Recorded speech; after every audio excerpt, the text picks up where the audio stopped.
following program is a U-Record Studios production. No experts, no insiders, just fans.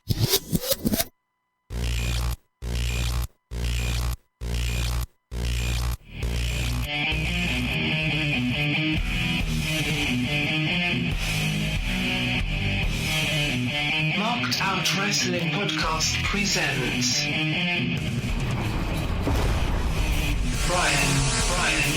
Another episode of NXT. Roode. It's just paint by numbers and it's fucking boring. Golda. I will put the cigar out on you right now. Move. Another banana with me. Big sensei. It was nasty. Oh, nasty. Hey, part of the job, brother. This is the weekly takedown.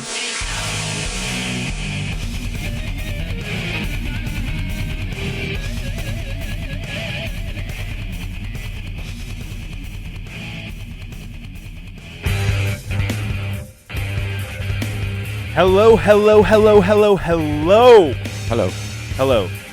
The date is August 10th, 2017. This is episode 189 of the Weekly Takedown. Ooh, you did it without profanity. No profanity. None. No. Well, Golda's not here, so I wanted to kind of, I don't know. He brings out the worst in you? He makes me want to curse sometimes. Cuss. Cuss. Hello, everybody. This is Broken Brian, Mr. Snakes on a Plane, Uncle Brian. I don't know. What else? Van down by the river, Brian. Yes. Yeah. Van down the river, Brian. Fat Lardy. Mm-hmm. Sure. We are not joined in studio by Mr. Golda. He is somewhere on the East Coast. He's in Philadelphia now? Yeah, I think he was in New York yesterday, Philadelphia today. He's going to see the Progress and Evolve show. Oh. Fancy you say that. Why is that? I'm wearing the T-shirt. Oh, yeah? Mm-hmm. Cool. Did you do his job? Did you do bullet points? Yeah. Okay, good. Yeah, I did. Hey, Roadie Rob is also in studio. How are you, sir? Hi, I'm here. I'm good. Thank you. It's funny saying you're in studio. It's right. We're in a studio. Well, yeah. But you know. Yeah, no. You know. So yeah, this week's episode of NXT, another solid one. I think it was exciting. I think it was the entertainment level was through the roof. Very few matches. Well, there were a few. I guess. Yeah, okay, you're right. But there was a lot more than just promo packages. There was a lot of in-ring promos. There was a lot of confrontations. There's a lot of storyline build. There was some exciting debuts. There was exciting moments. It was a fun show. It was. Yeah. It was. I mean, you know what? I don't even want to. I don't want to say it. I'm gonna save it. Okay. But before we do that, let's do some housekeeping, sir. Housekeeping. Come back later, please. Here are your marked out wrestling housekeeping notes and weekly schedule. Monday nights at 11:30 p.m. Join us for Monday Night Rawsome. Tuesday nights at 10:15 p.m. Smarkdown. The Weekly Takedown. Thursdays at 5 p.m. where Brian, Golda, and Roadie will react and review to the NXT broadcast on the WWE Network. Showtimes are for live YouTube broadcasts. All podcast versions will be available the next day on various podcast providers. Upcoming WWE pay-per-view specials and marked out shorts like Roadie's Rant, Smarts vs. Marks, the Power Slam Dance Show, and Indie McIndyface will be announced as they are scheduled. Feel free to join us on our exclusive Bubba Radio Army Network show, The Weekly Squash. Visit BubbaRadioArmy.com for listings. Keep the conversation going on Twitter using the handle @SmartMarkShow. You can call our fan line 704-444-0084 or send us an email, markedoutpodcast@gmail.com. Visit markedOutWrestling.com for all other social media networks. Get connected. Go away. Oh my God! I said no. Okay, I clean. No, get out of here. I stick finger in your mouth. Housekeeping. Okay. Ooh. All right. So before we get into the big three and and dissect the episode of NXT, we're gonna do some bullet points. Yay! Shoot. Wait. So, Mr. Golda. Wait. Where's Golda? Golda's not here. It's the bullet points. Hold on. There we go. All right. Go ahead. All right. So starting it off. So I don't know. We've been talking about it for the past few episodes now. That WWE, they seem to not be having the success that they projected. Yes. Pre-WrestleMania. So they're scrapping a lot of things that it seems. It seems that they put a hold on the UK TV show that they've been talking about a little bit. What else did they put a hold on, Robert? Well, they've canceled shows, right? Mm-hmm. They canceled Talking Smack. That's right. That's the big one. They were in production for the Edge and Christian and got rid of that. Yep. Mm-hmm. There's some big new one they just got rid of. Well, you know what? What's that? And it's good that it's on this show too, because it was the NXT Insider show. Yeah. Kathy Kelly, she tweeted. I thought we were safe. Yes, I thought we were safe, and she said R.I.P. NXT Insider. I didn't even know about this show. It was more of a web series, so it wasn't Okay. even the network show. Okay. But they did have a debut episode. It was in late June. Personally, I didn't watch it. I don't know if you did. No, I guess you didn't. I've always been confused by the network. Okay, and maybe someone out there can explain it to me better than I know. Hey, Blue Hat Raccoon, he's on the board. Noah's there too. Hey, Noah's back too. Here's what I don't understand. So let's say before the network, me and Kier, we'd buy pay-per-views. We'd try to do every month, but we wouldn't necessarily. It depends on the card. But we were paying for the HD version, what, $55, $65 per about that, yeah. Yeah, per pay-per-view. So I don't have a calendar. Well, I calendar. Well, times 12. Well, let's see here. So come on, calculator, open up. It's okay. Here we go. So let's see. We got 12 times 65. So we were paying $780 a year in pay-per-views. That's a lot. Okay, and that we're one household, and now we're paying times 12. We're paying $21.99 per year. It's pretty good. All right, so let's say, what was it? That was 65 times 12. That was 780. And let's say how many people probably the buy rate for a pay-per-view, like Mania. Let's say Mania. $65. Just say how many people? 3 million? I mean, more than that. More. It's got. Let's just say it's got to be more. 3 million. All right, 3 million. And that's going to be $36 million versus. Let's see here, 240 times 3 million, and sorry for the arithmetic here, but it's good. Keep going. $720 million. So if you had 300, so that's a loss. That's a big fucking loss. Oh yeah. I mean, that's millions of dollars. I think minus 39. Let's see, it's going to be about a $680 million gap between people having a network and buying the pay-per-views monthly. Okay, so now you take in the added cost of producing these web series or these network shows. No more pyro. No more pyro. You take that out to cut costs. But again, you're eliminating, 2/3 of your net take in from the pay-per-views, and you're adding these programs that are going to cost you more money to create, and you have to do something to fill content on this network that people are buying.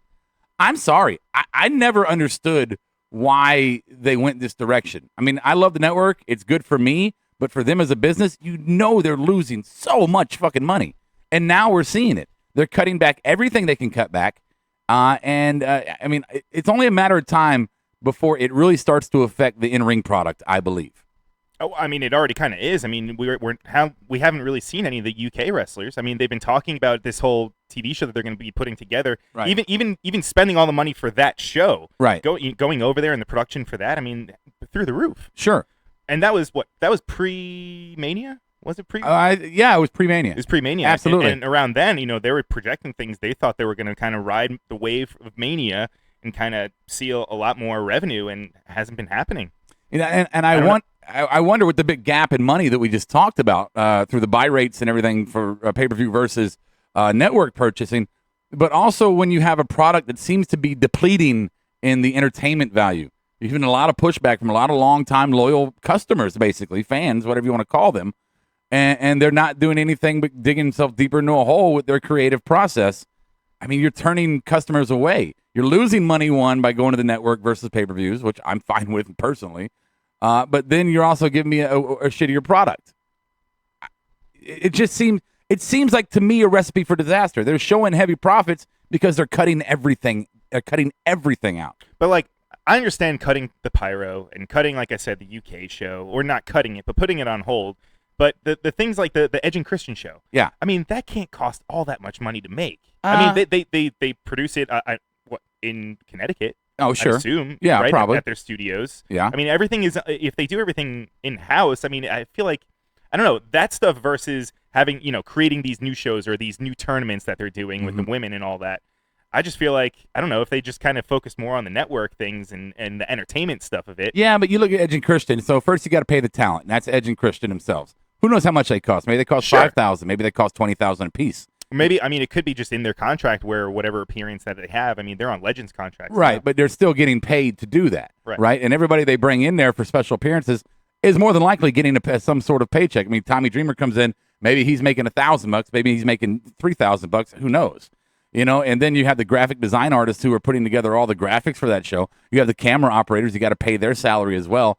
You got commitments for equipment to their show. So, yeah, I'm just saying their overhead has to be way more than what they're bringing in.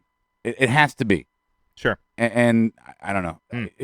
It seems like, for me, at the very onset of the network, I went, this is going to be cool from a fan's perspective, but from a businessman perspective, this doesn't seem smart to me. Maybe that's why Punk left. You know, I mean, that was around the time when the network was coming together, and he was just like, why the fuck am I going to be here? I mean, how he was even saying he was questioning the whole how the wrestlers were going to get paid versus how are they going to charge $10, you know, per person. And you know what? Now I see how I just thought about this, how it might affect the in-ring product. Mm-hmm.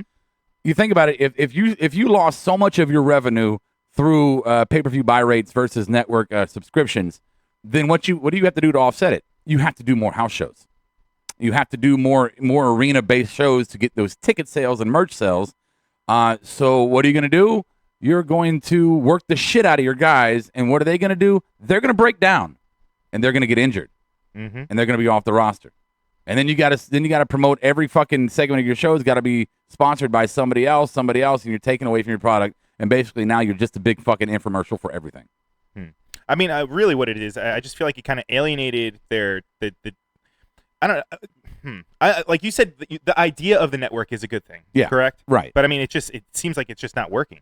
I don't know. I don't know. I don't know. I had a point, and it just kind of. Well, I mean, the idea of the archives and being able to go back and watch older content, now that's great, and that might be something somebody would consider worth $10 a month. You know, even if you put some of the shittier in-between pay-per-views on there for $10 a month, that's fine. But I'm sorry, from a business standpoint, Mania, Survivor Series, WrestleMania, Royal Rumble, SummerSlam, these should have higher buy rate amounts. These should be exclusive to pay-per-view and have a $50, $60 to $70 buy rate, or either that or for those months of the network, you are charged more.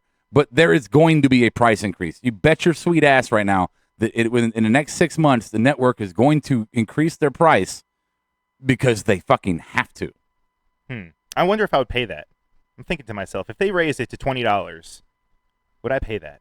I mean, I would, but that's because I'm a wrestling household and a family, and I use it for the podcast and all content. You know, I have an investment into watching the product. Sure. But your average person who doesn't have an investment beyond, I mean, the argument can be made, well, it's better than $60 for a pay-per-view. Yeah, it is. Yeah. But I mean, if I don't give a shit about the Battleground card, I don't want to pay $20 that month. Fuck that. No. And also with now High Spots has their own streaming thing, and so does was it the Fight Network, right? Or the Fight app rather. And now all these little Ring of Honor's on Netflix. Ring of Honor is on Netflix. I mean, Lucha Underground. Lucha Underground. Okay. Yeah. Blue Hat Raccoon, do you think the network not doing as good as they thought is hurting them money wise? And again, my whole arithmetic, if you missed it, yeah, I do. Absolutely. There's no way that you can tell me it's not. Even if you're selling advertising on the network, which they clearly are. Oh yeah. There's no way it offsets what is $680 million was my little rough estimate there on my phone calculator. There's no way that you're creating that much revenue from advertising on a network, because you got to tell these advertisers, hey, we have this many subscribers. They're watching these programs. You still have to show them viewership for these programs for them to sell, and that sets your price point as well. And when nobody's watching some of these programs, they're going to go, okay, my price point is fucking nothing. I'll pay you $2 to put my shit up there. You know what? As long as they bring back Legends House, I will be okay. You know what? Yeah, why not? Yeah, sure. And moving on, it wouldn't be dirt sheets or bullet points or anything like that of that nature if we didn't talk about Enzo Amore. Sorry. Go ahead. Sorry. So I don't know if you follow him on Instagram. I do not. You do not. No. So I have the pleasure of. Okay. and he posted something that kind of caught my attention, and I'm just going to show it to you right now. Bada bing, bada boom. So Enzo, he's been in the news. He's been in the dirt sheets and all that shit, whatever you want to talk about. Do you understand there? 206 pounds of 0 dimes given. Yes. 1 pound till ratings go up on 205 Live. No. Well, you don't have to read that part. But his well, I mean, I guess you could if you wanted to. However, he posted on his Instagram 206 pounds of whatever blah, blah, blah, blah, blah that is. Now, it's been rumored that he's going to get sent down to NXT. It's been rumored that he's going to get sent down to 205 Live, and he's had some friction with the WWE management. He got kicked off the bus. Got kicked off the bus. They're saying that he brings back questionable people that shouldn't be back in the locker room. And I know when I mean, even in the little bit that I did, yeah. I mean, it was, you do not bring anyone back there that hasn't been trained or isn't, a part of it in some sort of way. Right. He's bringing people back that aren't supposed to be there, and they're apparently taking pictures of some of the guys, and a lot of the fellows in the back are kind of giving him shit. They're like, hey, why the fuck are you bringing these people back there? Right. I could see, hey, my kids are in town. Can I bring them back here? My niece and nephew. Yeah, right. Sure. Yeah, absolutely. But bringing back, like, I don't know. Tito from fucking the Yeah, block. fucking social media people or whoever. I mean, who gives a shit? Why do you do... And also, speaking of Enzo, Simon Gotch has come out, too. He was very vocal of the fact that he says that Enzo has absolutely no wrestling acumen. He's just more out there just kind of doing his shtick on the mic. And, I mean, it's kind of true if you think about it. I mean, how many times has the guy gotten kind of... We don't want to call him... he's not dangerous, but, I mean, he's gotten hurt in the ring, and he's gotten hurt himself. Sure. And Simon Gotch is saying that I don't know if you remember back in NXT when he broke his leg. Yeah. He apparently Simon Gotch is saying that Enzo Amore broke his leg when he was countering a wrist lock, like he broke his own leg. He's a moron. Hey, we got somebody on the phone line. Who we got? Isn't Simon Gotch that faggot that sings Disney songs? I don't believe it's the same one, Jonathan. But what's up, man? What's up? What's How up, you guys Jonathan? Good, man. How are you? We're doing well, sir. I was just walking down the street and I saw Bobby Roode. I don't know why. He was mad. He seemed pissed for some reason. I don't know why. He was just screaming, "I am the best. I'm glorious." And then, he just walked away. That was weird. Oh, well, that's well. Thank you for that insight. Yep. Yeah. And it's raining. All right. Well, you should get inside and get yourself dry. All right, definitely. Oh, and by the way, I just want to say, I want to fuck Paige in the ass.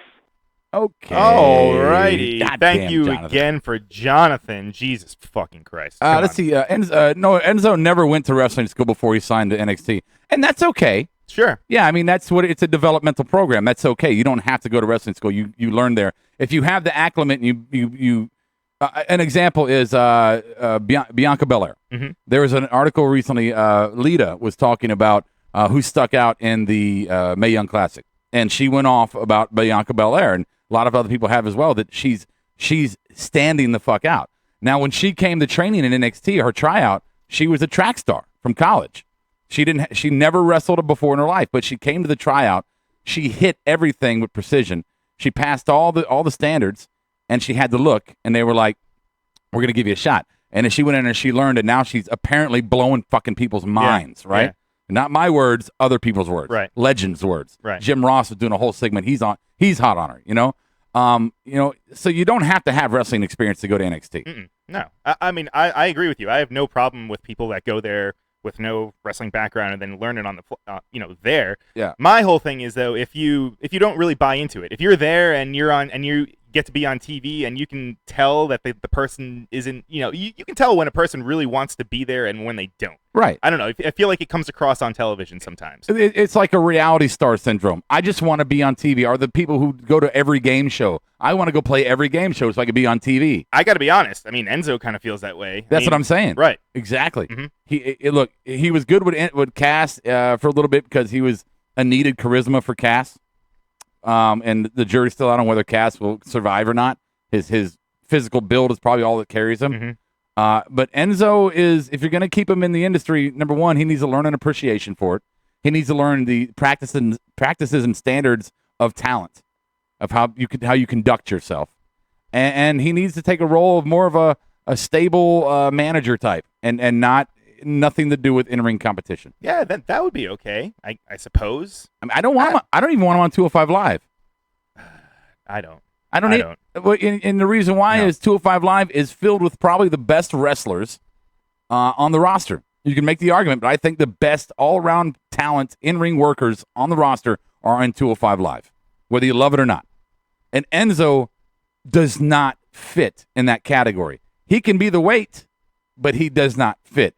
So he's just going to be running his fucking mouth and taking bumps in 205 Live. Same thing he's doing now. Ugh, but he doesn't even have that stuff. I don't even want to get into it. I don't. That thought is just no. Moving forward, we have 2 people that are cleared to return to action. Darren Young. Oh, really? Yeah, he's coming back from surgery. I don't know if we're gonna have Bob Backlund with him. Who knows? I hope don't know. No. And then we also have Kairi Sane. She's the lady wrestler in the Mae Young Classic, the one with the elbow drop. Oh. So the one with the sick elbow drop. Yes. She got a little concussed during one of the matches at the tapings. Okay. But everyone's, they weren't really worried about her being ready for the finale of it. So she's not really coming back because she hadn't really debuted yet, right? Kinda, I guess so. Yeah. I mean, they haven't even aired Mae Young. No, so they haven't. No. So, yeah. Right. So yeah. Right. So who was the other one you said? Darren Young. Darren Young. I don't know what you're gonna do with Darren Young. I don't know either. Titus Worldwide. Oh no, maybe. Who cares? That was okay. Right. And then finally, Braun Strowman. If you haven't, go to our Facebook page. We posted Braun Strowman reading lines from Juno. Really? Yeah, it's pretty fucking funny. He reads, what's her name? Ann Page? Julie Page? Is that what it is? I don't know what their fucking I don't name know. is. You don't know? Paige. I've seen a movie. I don't know. Paige Hamilton. Okay. Paige. Jonathan Page. Diamond Dallas Page. Diamond Dallas Page. Jonathan Page. Turner Page. Page and Turner and Hooch. Turner and Hooch. Never mind. So go to our Facebook page, check out that video. If you haven't looked at it, it's pretty fucking funny, entertaining. It'll kill 3 minutes of your time, but it shows. It gives me another reason why I fucking love Braun Strowman and why you should too. Yeah, he's awesome. He is. He really is.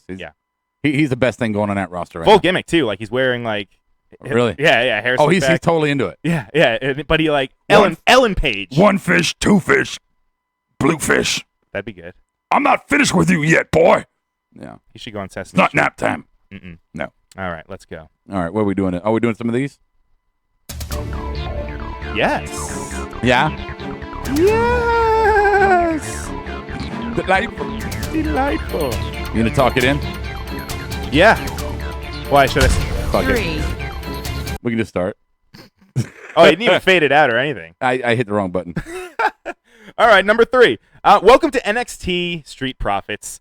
Rob, I'm going to let you take this one over. I have been cheering and championing this debut for what must be going on a year now, or at least the individuals involved. Angelo Dawkins and Kenneth Crawford. I'm sorry, Montez Ford, forgive me. Well, it's just the name when he first came out. Yeah, that's true. And I stand by. I do not back down. I believe that their debut last night was very much awesome. The social media buzz for them was very much awesome for the most part. I saw their in-ring. Look, here's the thing that I noticed, Brian, in that match. Let's hear it. Is these guys are fast. Number 1, they're athletic. Number 2, their tag team maneuvers is bam, bam, bam, bam, bam. Number 3, the hot tag was not some fucking heroin drag across the ring. It was a leap from corner to corner for the tag. They are charisma within charisma. It's like those Russian dolls you open up and there's another doll inside. It's like do that with charisma and charisma and Russian charisma. nesting dolls. Oh, there you go. So they got charisma resting dolls. Just nothing but charisma.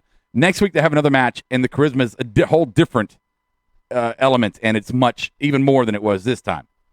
So I stand by them. I think that they are a wonderful tag team. Now, if I may rant for a moment, Brian. Hey, go for it. So I'm on Twitter, and I'm looking at all the reactions to see what people are saying about it. And for the most part, it's been, hey, my new favorite tag team. These guys are going places. Blah, blah, blah, blah, blah, blah. They had a basic tag team match. I just saw that, too. Come on, Noah. Come on, Noah. Quit being a fucking... They did not have a basic tag match. Yeah, they came in with some jobbers, right? And they had dynamic moveset. And they were flashy, and they were full of charisma. A basic tag match. I wouldn't call it basic. Yeah, basic. No, that's dumb. I'm sorry. So, my point here is, I was getting to, is that I did see a lot of, and I made this rant about Bianca Belair on my Roadie's Rant show. And here we go again. The criticisms are crime time, or fucking Titus and Darren Young? What were they? Primetime players. Primetime players or Crime Time. And I just got to say, you need to fucking stop. If you are comparing these guys to Crime Time or to Primetime players, then you know what you are? You're a closet racist if you're not fucking out in the open. Closet meaning you don't even realize that you are. The gimmick is different. Their name is Street Profits, yes. So people are like, oh, there we go, another fucking stereotype for black guys. Let me explain this to you in the simplest of fucking terms. These two talents created their own gimmick. This is their gimmick. The WWE did not put this gimmick on them. They weren't like, hey, black guys, come here. We're going to make you in, or I got to do Hunter. Come here, black guys. We're going to make you into the Street Profits. You know, you're going to be a stereotype. No, they created their own fucking gimmick. They chose their name. This is their creation. Number one, they're not playing gangbangers. They're not playing thugs. They're not playing drug dealers. They're not playing any of those stereotypical black roles. They're fun guys who go out and they have a good time, and then they're fucking talented and athletic as shit in the ring. And if you're comparing them, and if you're pulling a fucking stereotype card out, then you are just fucking stupid. And I will not take that back. I don't care who I offend. You're fucking stupid. They're talented young men, and just because they happen to be black does not mean you can compare them to everyone else that was black. Their gimmick has nothing. Well, one guy was like, oh, yeah, well, they're saying street profits with an F, so they're making profits off of the street. It's a play on words. It's fun with words. It doesn't have to mean anything. Be entertained. Quit being such a fucking stick in the mud. Get the stick out of your ass and enjoy the fucking product and stop analyzing every fucking thing that happens. Yeah. It drives me fucking crazy. But I really enjoyed their debut. And there was a lot of stuff that they did not show on camera that they did that I thought would have been awesome to see. Well, can you explain? Like, well, I mean, what's an example? When he grabbed that big cup from the guy, you know, you didn't see he like turned it over and started drinking for the crowd. More of the stuff you're going to see next week. But I mean, just some of the reactions you got from Montez was off camera, but on camera you can see he's a very very animated guy even when he's on the apron. Right. You know, he's really and he's very he likes to taunt his opponent in the ring. As we saw the little back spasm moment he had after he slammed the dude. Yeah. You know, he's a funny dude. Sure. Let's see here. On the board. I'm sure that I don't know if you want to read it. I'll fucking read it. I'll sure they'll grow on me more I see them, but this match was nothing special. And you're wrong. It was a debut match for a new tag team. Yeah, it wasn't a fucking takeover match. Right. I don't know what he expects. Yeah. I mean, it was a good, solid television match. They displayed some of their athleticism. They displayed their teamwork, which I thought was on par. I mean, that's what it was supposed to do. Hey, this was an introduction match for them. Sure. You know, if you're expecting a takeover style or Hell in a Cell, then you're overshooting the mark. Right. And I mean, you can tell if they had a connection with the crowd too. I mean, some of them they already knew who they were. You know, seeing them around not the pre-show, but around the circuit or in Florida and stuff. I mean, it's not like the live audience is not familiar with them, especially when they debuted in Full Sail. Yeah. Let's see here. I'm not going to read that, but I'll address it. Yeah, I knew. Yeah. Let me just and I've made this and Brian will tell you when the entire group when all of us are in here, and I've said this before to everybody. Certain people know of certain associations, and that's fine. And I understand where you think there might be bias, and that's cool. But I've said to Brian, I've said to Adam, I've said to everybody in here, my bias aside, because I am a critical motherfucker. I criticize more than I compliment. My bias aside, I have seen what these guys can do in the ring. And bias aside, I think they are going to be huge, if not one over the other. But if you're sitting here frowning on them, I'm sorry. You have not seen all they have to offer. And my bias has nothing to do with my opinion. I am a straight fucking shooter. And I would tell my association to his face, which I have before in early on, that was garbage. That needs to be fixed. That was good. Right. You know, when my kids bring me a drawing, I'll tell them that doesn't look like a fucking elephant. You know, I don't do that. But I'm just saying, same situation. Right. So don't tell me that I'm doing this because I got my dick hard because of whatever associations. Nothing to do with that at all. Mm-hmm. These guys are fucking really good, and they deserve to have more. They deserve an opportunity to blossom as themselves without all the baggage of people comparing them to other tag teams and throwing the stereotype word out. They deserve an opportunity to create their own image. I mean, look, fucking You can do, and you can compare anything to anything from the past, because there's only so many things in the world that can be unique. Everything is a play or an influence of something from the past, no matter who fucking it is. Like the Metro Brothers are a play of the past of Deuce and Domino. Thank you. Yeah. Everything is a play. Radio shows all over this country, when they get their fucking production, they get their morning shows or whatever, they steal from everybody around the country. You don't know it because it's a different market. But I'll tell you from being in radio and on morning radio as well, that they go and they grab shit from, here in Charlotte, a radio show will grab something from a radio show in L.A. and be like, that's a great gimmick. We're going to use that. So if they use elements of other tag teams to influence what they're going to do, that's great. That doesn't mean they're a carbon copy, and it doesn't mean they're a fucking stereotype. Right. And speaking of, I mean, it's also great timing for them debuting, just because, I mean, AOP, they've been, how long have they had the belt now? I mean, it kind of seems like they might be on their way out. DIY, I mean, they're no longer. TM61, I mean, who knows when they're going to come back. So there's a lot of openings right now, and there's a lot of, I mean, I'm excited for them to kind of get a little bit more time. I don't know, man. Which takes us to 2. Yes. Yeah. The AO Beatdown. Now, this is something that I've been kind of waiting for a while, and I'm not sure if you are there also, because, I mean, the booking for AOP, since they debuted, I mean, they haven't lost. Right. Right? Right. They haven't lost, which is becoming kind of a trend in NXT. Yes, it is. Now, this is the first time, and I guess we've kind of seen shades of it in the past few weeks now since they've been feuding with SAnitY, but, I mean, last night's episode, they really fucking made SAnitY look super, super strong.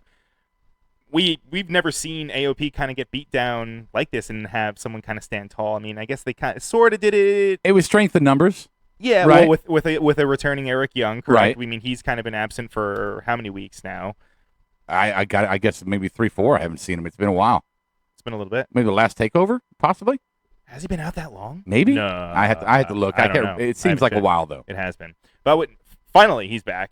And I mean, the four of them kind of beating them down. They had Razor tied up with zip ties, right, along the entrances. I mean, how did that come across? You were there live. You know, at the angle that we had live, we saw that there was some play with the railing, but we couldn't tell what it was. So when me and Kira were watching last night, we were like, oh, we didn't even know he was zip tied. So that was a new element to me.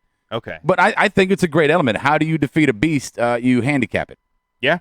You know? I mean, so this feud still kind of feels weird to me, just because I know they've been booking AOP like the monsters, but I mean, SAnitY, they've primarily been heels too. I mean, so it still feels like, I mean, who do you root for in this match? Well, that's what I was thinking at the end of it. I was like, so are they pushing SAnitY on us as a face now? Because now they're almost like an anti-hero. Exactly, right. Almost kind of how Austin was. Right, and I hate to make the comparison because of Paul Ellering, but you look at the old Road Warriors. Right. I mean, the AWA, or wherever they were mainly heels. And, they got into some tanglements, I guess, in NWA when they started tangling up with the Horsemen and the Freebirds, I guess. Mm-hmm. I'm trying to remember. My memory's a little shoddy there. But they were teaming with Sting and shit like that. They were thrust into that face position because they were overcome by the heels.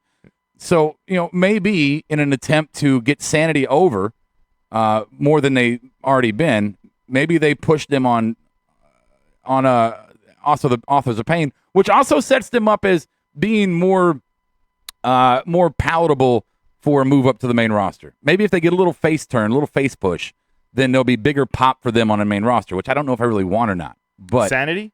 No. Oh, AOP. AOP. Mm. Maybe they just want to see how they'll produce in that role. I guess. I mean, it's still just the more that I think about it. I mean, you have all right. So in this case, you have the face team beating up I quote the face team, right, beating up the heel team. Okay, and you're quoting that for SAnitY. Yes. Okay. Correct. SAnitY has 4 members versus AOP's 2 members. Right. Okay, so they already have strength in numbers. Right. Right. They have zip ties. Yeah. So they're already using foreign objects. I mean, they've got Alexander Wolf's hair. Yes. And yes. Big Stink's back. Yes. Yeah. He probably. I'm gonna say this, and I don't know if someone can find out. I bet you he's. You guys think that he smells bad and he's like this disgusting wrestler. I bet you he smells like roses. Yeah. I bet you he has fine body odor. Not body odor, but fine Help me out here. I don't know. Hygiene in general. Maybe he smells like a You guys stripper. you guys are dogging on him. I mean, he's a big hairy guy. I'm a big hairy guy. I don't fucking smell. I sweat a lot, but I don't fucking smell. Yeah, I know. He just looks stank. Oh, I'm still gonna call him big. I mean, I stank like stank. him. Yeah, Yeah, he's big stank. But anyway, they had all the booking with it was all heel booking. So I don't. I mean, are they still gonna continue this moving forward? Well, I guess you were fucking there. God damn it. No, that's all I know. That's all you know. That's all I know. Okay. Yeah, I mean, I don't remember, unless my memory's gone, on the next taping, I don't remember seeing another, there may have been another brawl. But so exactly, maybe they have like a backstage brawl or something where AOP gets the upper hand on them now. And possibly. that'll lead up into TakeOver. But, we'll see. Yeah, I think it would lead to, SAnitY needs belts. Every good faction needs to get some belts. And maybe this leads to SAnitY getting the tag belts at least. And like we always talk about, Vince probably salivates at the size of AOP, so let's get those belts off them. Let's get those goddamn belts off so we can bring them up here to the main roster and squash them. Ugh. Oh, God. Yeah. I don't know. Yeah. All right, let's go. 1. All right, here we go again. And I was before the show. I was asking Rob. I was like, "What do you think was the biggest takeaway?" Biggest. And Big league. I guess you could say the Bobby Roode, that segment. Oh, you mean where he's like, where it was okay, hold on, Kriegel. I understand. I'm going to follow all your rules. Come on. But look, this is personal now. You disrespected me, and you disrespected my fiance, and you disrespected my daughter, and you disrespected. And I'm going to beat you up, Bobby Roode. You know what? Let's talk about it actually, because I feel like this is something that should be addressed. Sure. I mean, we had the Roddy promo, which I guess it was more of the same. Yeah. Oh yeah, no. It just I'm sorry, I was reading Noah's shit. Oh, Noah. Hey, yeah. He gave his final thought. Noah, I'm not mad at you that you don't find him as amazing as I do. I'm cussing at people who fucking stereotype them. Right. That's all I'm doing. And I don't think Noah is. No. You don't have to like him. You will. But if you don't like that, I don't give a shit. No. People love Roman. I hate Roman. So whatever. Yeah. Hey. Okay. So but more of the same from Roderick Strong, right? I mean, yeah. I mean, promo wise, yeah. I mean, I don't know why. I mean, I guess are they? I don't know. Well, so I want to ask you. You were there. I mean, it seems like the crowd is buying into it. It just feels like TV. No. You're shaking your head. No. No. It was the TV. They do a lot of editing with that crowd. A lot of it. I noticed that firsthand. A third of that crowd was popping for Roddy, was really on his side, and the other 2/3 was just kind of quiet, just kind of maybe uninterested. When he came out, it was like, oh, there's Roddy. I just there's something there's an element. I've said it before. I don't think he has it. I don't think he'll ever have it. Ooh, that's strong, man. I'm sorry. I mean, he's a great wrestler, but he's so fucking vanilla. He is just plain Jane vanilla. And he talks, it's just like, you're going to stop picking on me. It's like this kid sold me something from Office Depot today. He was like, okay, sir, you want to have the warranty on this item, or is it okay? It's like, I'm not saying Roddy's a nerd. I'm just saying that he's just, there's just no personality there. At least Drew was like, make the match. Roode and Drew understand the dynamics of their character and their personality. Sure. Roddy has no dynamic to his personality. Well, I mean, they're trying to get the crowd behind him with the whole family angle, and I mean, it's not an angle. I mean, most of it is true. I'm sure some of it might be a little bit embellished just for story's sake, but yeah, for the most part, I mean, and that's kind of what surprises me too, is that it's for the most part a lot of it is true, and yet he still can't get like the reaction that I feel like he should, because he doesn't seem organic. He seems scripted to the teeth. He feels like to me like, but it shouldn't be because it's real. Like you know what I mean. And I guess that's that's the problem. Look, I just from my perspective, if I'm in a storyline and you're going to disrespect me to my fiance and my kid, I'm damn near blood bursting out of my fucking veins, angry. I've got a stronger fucking tone. You know what? You've disrespected me, and you've disrespected my family. You made this personal, Bobby Roode. personal. I don't give a damn about your title. I don't give a damn about your match at TakeOver. I want you now. And Regal, you can suspend me. You can do whatever you want to do to me. But goddamn it, I'm going to get Bobby Roode, and I'll get you now, or I'll get you in the back, or I'll get you in the parking lot. But somewhere, sometime, somehow, you will feel my wrath. You will feel my pain. I will destroy you. Not, you disrespected me in front of my wife, in front of my kid. Dude, that was good. Have you been practicing? No. Was that in like the mirror? I'm a voiceover artist. That was good. Thank you. That was good. That was solid. Appreciate it. So we're gonna have the match. Roddy came out. We're gonna have the match next week. I guess I'm kind of jumping the gun right now, but Roddy's gonna have the match against Drew next week, and if he wins, he will have a title shot against whoever has the belt after TakeOver. Right.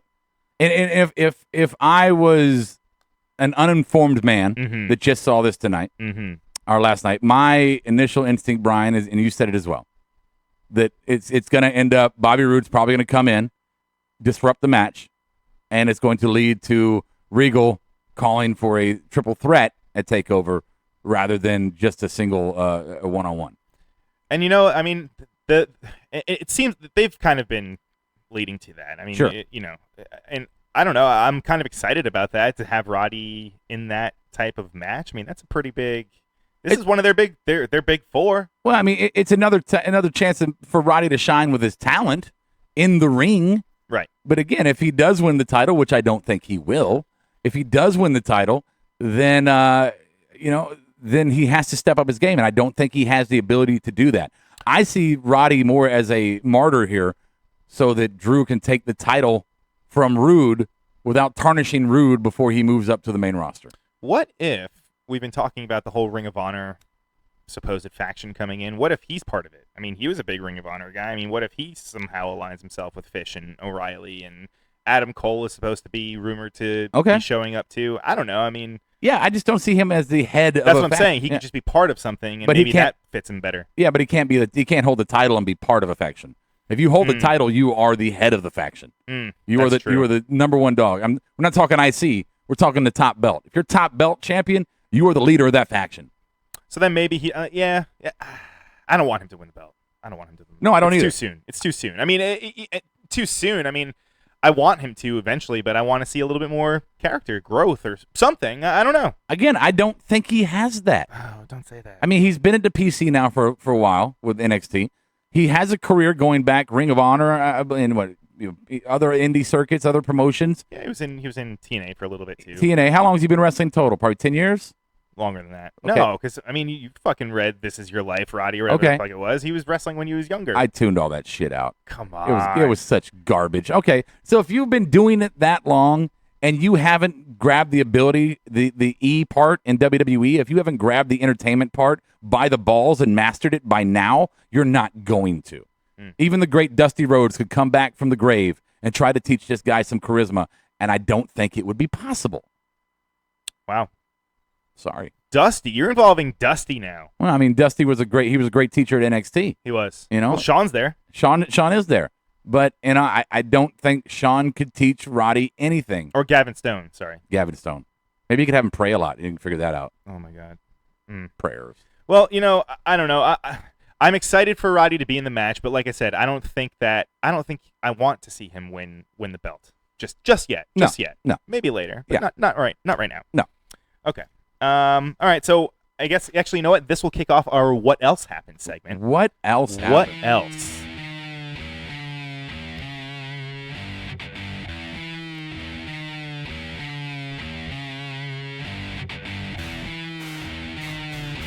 At your leisure, sir. Oh, I was drinking some high quality H2O. What's some high quality H2O? H2O. All right, so what else? What else? We had a Johnny Gargano promo, and we also have the news. I know we spoke about a little bit about it last week, yes, but we have a Gargano versus Andrade Cien Almas match. I love it. Mm-hmm. Do you want any takeaways from Zelina Vega? Take from her, or just from she's a fucking she's a Roman candle, man. She's a firecracker. I love her. It makes sense that she's married to Austin Aries, doesn't it? It really does. Yeah. And not only is she, to take it down a step, but she is just eye candy for days, for years. And her personality brings an element to Cien that he really couldn't bring out on his own. The viciousness he couldn't bring out on his own through his promo or through his his character development. In the ring is fantastic. Yeah. But these two, I'm curious to see, because we've seen Cien go into this kind of routine, this moveset routine, where it's kind of been, one looks like the other every match. And Gargano, obviously a seasoned in-ring worker through the indie promotions where you're allowed to experiment and be a lot more creative in the ring. I'm curious to see how Cien will open up his arsenal, which we know he has, to compete with Gargano on a large stage like this. Here's my problem with it. I'm excited for the match, one. However, I don't want to see Andrade be in this type of match again where Gargano is coming back. He's obviously the not homecoming babyface, but he's got the crowd behind him. The crowd loved him when he was here. He was quote unquote hurt, and now he's returning. Right. I mean, we've seen it how many times against where someone comes against Andrade and they have a great match, but we know Andrade's gonna lose. But that was the gimmick, right? Wasn't that the gimmick for so long? It was. I feel like it was before that, and I feel like they just kind of caught on just because he is that type of wrestler. Like, he has that. He's great in the ring, and he has good personality, I would say. But right. And the way that they booked him, they kind of. It was like a mid-tier heel, but sure. You knew that whoever it was that was going to go over, and I don't know. I mean, I can't remember any feuds where he's won. Well, let's look at it from a business perspective. Okay, as Cien producing selling his product, which is his talent, and maybe his argument, his sales pitch to go to the main roster to make it to the big lights is to say, I'm willing to do the job. I'm willing to come in here, play the character, take the pin. I'm willing to do the job. I'm willing to take the loss, and maybe that's something that is attractive to the powers that be on the main roster. We'll bring him up because he's a good heel who's willing to do the job, willing to put people over. Elias, he's willing to come in, use his personality, and willing to put people over. Mike Bennett. Yeah. Or, sorry, Kanellis. Sure. Right. I don't know, man. Yeah. I mean, like I said, the more I think about it, the match is going to be great, but we're not doing picks yet. Yeah. We'll do them next week. We'll do them next week. And Blue Hat Raccoon says, I feel like Roderick won't do well on the main roster. And my answer to that is, I don't think Roderick will ever see the main roster. I don't believe so. Ooh. Yeah, I don't know. He oozes Ring of Honor. He does. Unless, I could see him maybe. Yeah, I feel like he'd be booked almost like Ty Dillinger is right now. Yeah, he would be nothing. No. All right, what else? We had a Peyton Royce Billy Kay promo. Fucking love these girls. And to be honest with you, I was watching it earlier on. I could not hear a word they were saying. Did not really care. Yeah. Was Ruby Riott coming out of the bathroom? That's a very good possibility in her ring gear. Yeah, they were just like, hey, it's Ruby Riott. They were doing it. Basically, they were trying to do like they were doing a makeup video, like how they do their makeup and everything and their makeover. And then she came out and interrupted, and they're kind of like, ew, it's Ruby Riott. I don't even want to talk about my stuff anymore. Ooh, Ruby Riott, I got holes in my ears. But so just them being the mean girls that they're playing and teasing Ruby, which could start a good program. I think Ruby with those two girls would be a great program for them. Sure. I just want to see them. They kind of seems like they kind of cooled off a little bit. They were at least Peyton Royce. Yeah. She was in a lot of matches consistently for a few months ago, and then she was getting over. Yeah, all of a sudden, they're popping up every now and again on doing these promos here and there from the PC, but nothing really to kind of sink your teeth into. I don't think it's bad. I knew a guy one time, to take it back to the radio analogy, who was in a morning radio show, syndicated, and his contract with one company ended, and so he had to leave, and he was under a no compete for a year. And he was happy as fuck for that. He loved it because he's like, yeah, I'm not on the radio, but I'm under contract with another company, but what we can do is we can promote ourselves through this entire year, and when we come back, it's going to be bigger and badder. So the correlation here, what I'm thinking is you got a lot of heat for them when they're out there wrestling. Now you take them out, you kind of take them away for a while. You just give little teases of them. You promote them, and then you bring them back with a bigger and badder bang. I don't see it as necessarily a bad thing.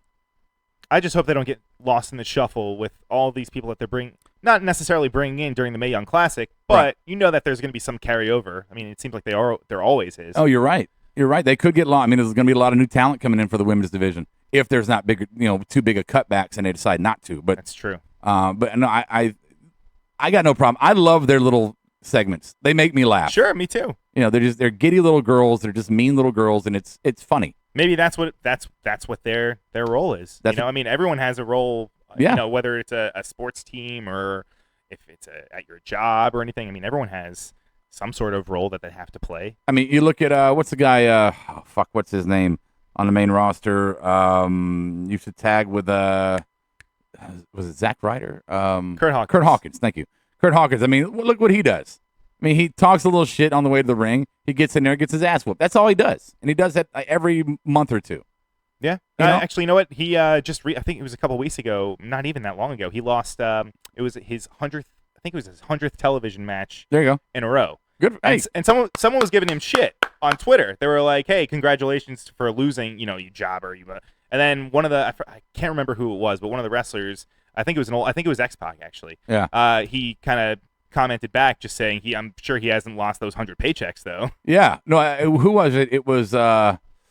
Oh shit! Somebody did that to some. Oh, it was. I got kids.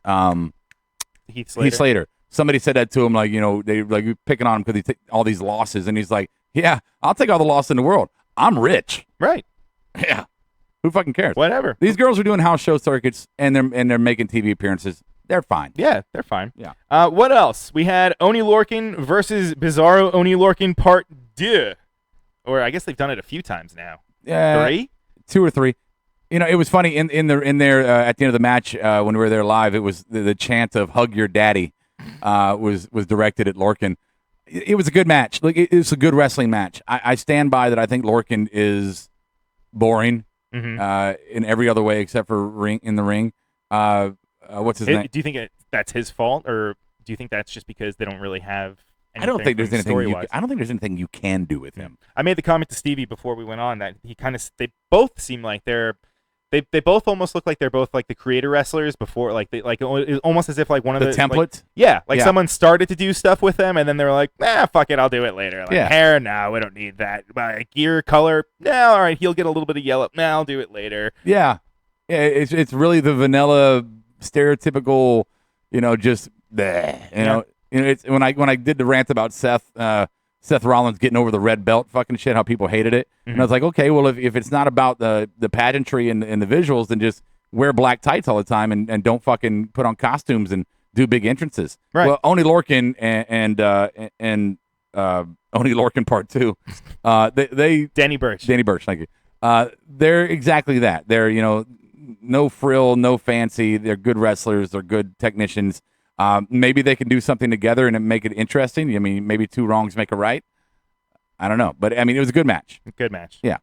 We'll see. Yeah. And No Way Jose versus Andrade, Cien, Almas. That was the main event of this show. I love the conga line.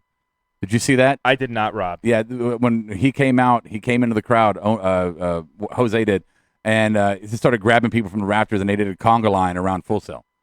Good match to watch live? Yes. Yeah, it was a really good match to watch live.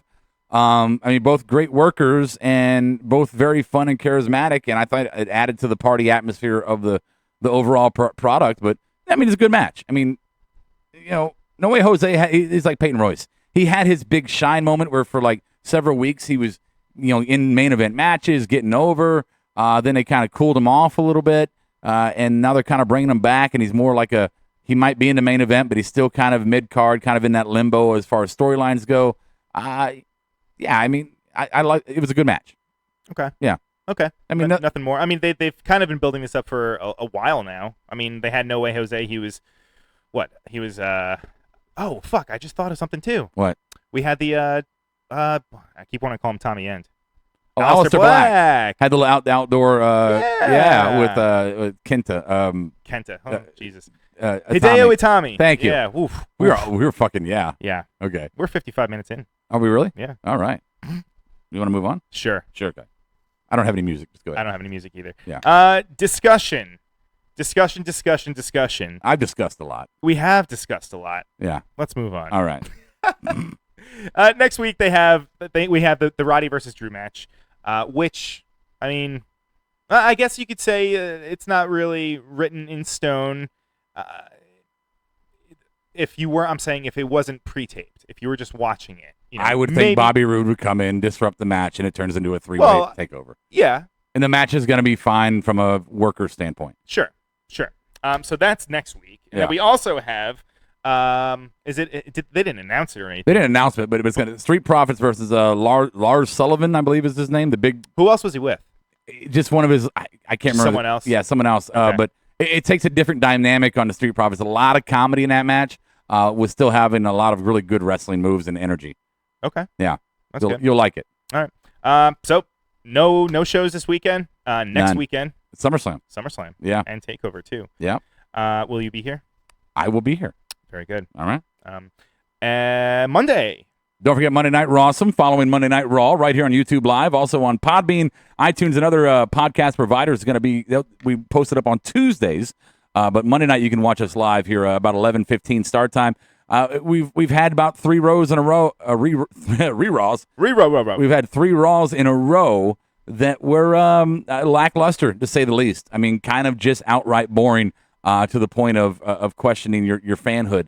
And I'm really hoping that getting closer to SummerSlam, that maybe, possibly, please, Monday Night Raw will have something to talk about. If it doesn't, we'll find some other fun stuff to talk about. We'll make it fun. Sure. And Tuesday night, I will be here. Mr. Adam Baum will be here. I believe. Will Golda be back? I don't think so. I don't know. Stony Steel. Hey, Stony Steel Awesome. Happy birthday. Yeah. Oh, today is Steve Awesome's birthday. He's not in the room with us. No, he's not. He's watching his booty. He is. Yes, that's true. Yeah. All the holes. Yep. And then that brings us to what did we miss? Why did I read that? Final thoughts, people. Noah already gave his final thought. I guess you already read it. Did you read it before? No, I'll read it. I think Street Profits is a fun tag team, but nothing amazing or groundbreaking like Rob hyped up. They had a good debut tag match, but I feel underwhelmed by how much Rob hyped them. Well, you got to remember, I've seen them live several times. You've seen them one time for a 5-minute match. So I stand by my hype. I really do believe that there's a level of charisma coming from Montez Ford and Angelo Dawkins that's something you haven't seen in a very, very, very long time in professional wrestling, WWE especially. Yeah. Dude, I really don't know what he expected. Like, they're not, like you said, they're not going to have, it's not a takeover match. Right. The guy did a full flip into the ring and then landed a fucking crisp drop kick into a tag move, into a team move where Angelo slammed him down. He did the finishing sequence was bam, bam, bam, no fucking waiting. I don't understand what more you want. Well, yeah, and plus, next week you said that we're going to get a little bit more of a comedy side. Yeah. So, chill out, Noah. Yeah. Fucking A. Yeah.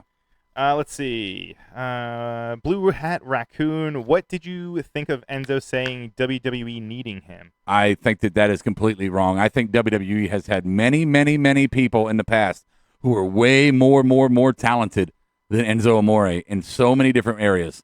And they had no qualms with letting them go and moving on just like they were never there.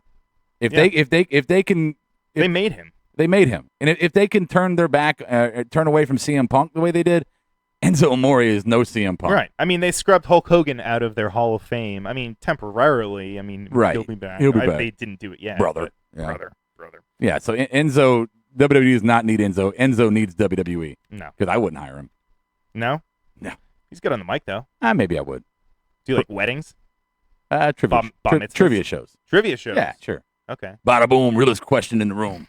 There you go. That'll work. Yeah. Do it. Sure. All right. Let's see. Final thoughts? Nothing. Rob, do you have any final thoughts that you'd like to bring to the table? I just want to echo what I said earlier in case you're joining us late. The Street Profits, and I know I've been high on them. I know I'm fucking all in their cheerleading staff, and I know people have, are saying I'm biased or whatever the fucking case may be. But take that away. To sit there and say that they are stereotyped, that they are being stereotyped when it's the gimmick they chose, they created, the name they chose, they created, is just an ignorant statement. And to compare them to every other black tag team because they happen to share color. The worst one I saw was somebody said, this is not a disc, D-I-S-K. This is not a disc, but don't they remind you of Harlem Heat 2.0? Oh, God. In zero way. Not at all. Not at all. Even the skin tones are not quite the same. In zero way are they anything like Harlem Heat. In zero way are they anything like Crime Time. in zero. I mean, maybe in some ways they're kind of like primetime players. But you know what? Fucking Revival looks like the Brainbusters. Yeah. You know, people compare, but they don't like, oh, fucking Brainbuster. They don't dog it negatively. You know, fucking, it's just let the guys learn or let the guys create their own personas. Don't bash them right when they debut. Stop comparing one black wrestler to all the other black wrestlers throughout the history of fucking time. You're stupid. You're ignorant. You're an asshole. Yeah, you are an asshole. You're an asshole. You are a fucking asshole. Yep.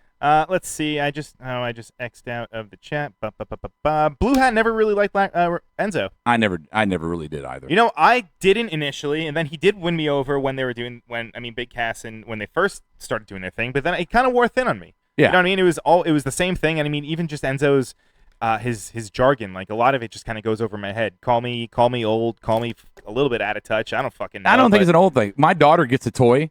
She's got a Moana doll, and she loves Moana, and she pushes a little heart on fucking little heart of Tafiti on Moana's necklace, and she sings. And the first week we had it, that fucking doll was singing every single day, and now it sits in the corner with the other toys that she doesn't play with anymore, and she just doesn't care. Same thing here. Enzo came out. You pushed a button. He made a bunch of sounds. He was fun for a minute. And then it's like, I've heard this 1,000 times. Right. I think I'm over it now. And imagine if Moana actually pissed you off and did something to, like, fucking grind your gears. Right. Would you be, you wouldn't be inclined to play with that doll anymore. Right. Vince. Right. Right. Dun-dun. That's Roman Reigns, isn't it? Nice. Yeah. Blue Hat, he said, we are all assholes. You're not an asshole, Blue Hat. Well, he said, I never liked Enzo just because, hey, whoa, that's kind of an asshole comment. I never liked Enzo just because of the skin color. Okay. All right. I don't know how to respond to that. Yeah, me either. Yeah. And so, all right, thank you for your final thought. Yeah. My final thought is I am excited for TakeOver. The card just keeps growing. We already know that we're going to be seeing Aleister Black and Kenta, Jesus. Aleister Black and Hideo. Yeah. Now we're going to see Johnny Gargano and fucking I cannot talk. Andrade, Cien, Almas. Yes, Thank you. yes. Holy shit. And I don't know, man. Like this, if I were just like, I'd much rather watch this than SummerSlam. Yeah. Oh, yeah. SummerSlam is going to be hot garbage. It's going to be 7 hours of hot garbage. That's my final thought. Actually, it's just. I think maybe we'll cook out that day so we have something to distract us. When? On SummerSlam Day. SummerSlam Day. Maybe we'll do a cookout here. Mm. Keep us busy. Mm. Yeah. Mm. Be fun. That's nice. Yeah. Mm. All right, guys. That's my final thought. Pretty brief. Yeah. I'm excited for TakeOver. We'll see what they have in store for us next week. But until then, thank you guys for listening. This was one episode. Let's see here. 189. Wow. We're almost at 200. Wow. You guys are going through a table apparently. That's something new, right? Yeah, me and Stevie. Mm. We got enough subscribers now. I'm set. There we go. Yeah. Thank you guys again for listening. Board, thank you. Listen to us. If you're listening on iTunes, please rate us, review us. It helps a lot. You can write something nice. You can write something mean. Be honest. Who cares? iTunes. Yes. Fork. And when life hands you bananas, you get the fuck out of here. I'll catch you on the flip side. Marked Out Podcast is recorded, edited, distributed, and marketed at U-Record Studios in Charlotte, North Carolina. For more information on optimizing your podcast for increased listenership, check out U-Record on Facebook, Twitter, and email sales@urecordstudios.com or visit the website www.urecordstudios.com. Yes! Yes! Yes! Yes! Yes! Yes! Yes! Yes! Yes! Yes! Yes! Yes! You're listening to the Electronic Media Collective Podcast Network. Yeah, it's a mouthful. For more great shows, visit electronicmediacollective.com.